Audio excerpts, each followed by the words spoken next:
मिटने को तैयार है पाकिस्तान। ये क्यों कह रहा हूं?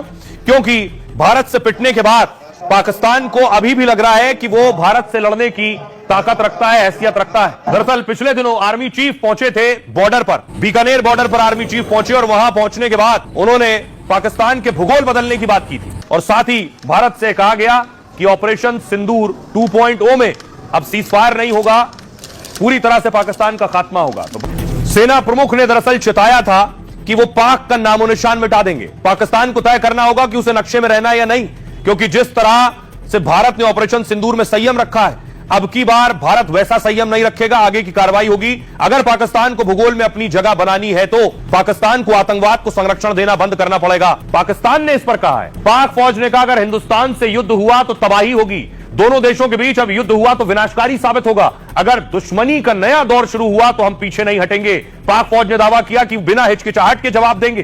कहा जहां तक पाकिस्तान को नक्शे से मिटाने की बात है, पता होना चाहिए कि ऐसा हुआ तो मिटना दोनों तरफ से होगा। एयरफोर्स चीफ ने कहा था पाकिस्तान के दावे को मनोहर कहानियां बता चुके हैं वायुसेना अध्यक्ष। एयरफोर्स चीफ एपी सिंह ने कहा पाक का नैरेटिव मनोहर कहानियां है। पाकिस्तान को साख के लिए आवाम को दिखाने को कुछ तो चाहिए।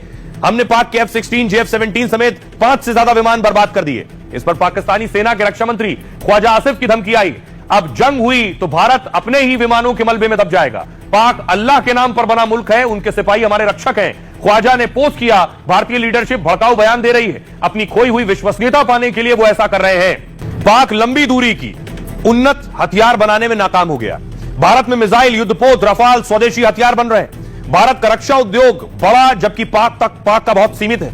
पाकिस्तान अपना 81% रक्षा आयात चीन से करता है, made in China product. France से रफाल, अमेरिका से प्रीडेटर ड्रोन भारत मंगाता है। भारत 62% रक्षा सामानों का आयात रूस से करता है। लेकिन पाकिस्तान का रक्षा बजट सिर्फ 90,000 करोड़ के करीब है और भारत का रक्षा बजट 24-25 में 6 लाख करोड़ से ज्यादा का है।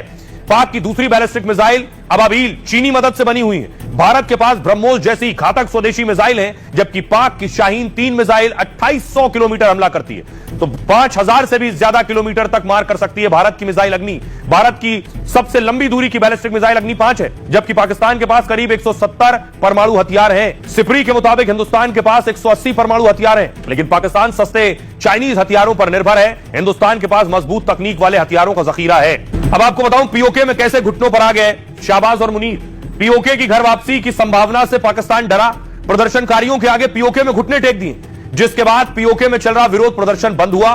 पाक सरकार ने प्रदर्शनकारियों से समझौता कर लिया है। प्रदर्शनकारियों की 38 में से 21 मांगे मान ली हैं। जो प्रदर्शनकारी हिंसा में मारे गए उनकी जांच की जाएगी।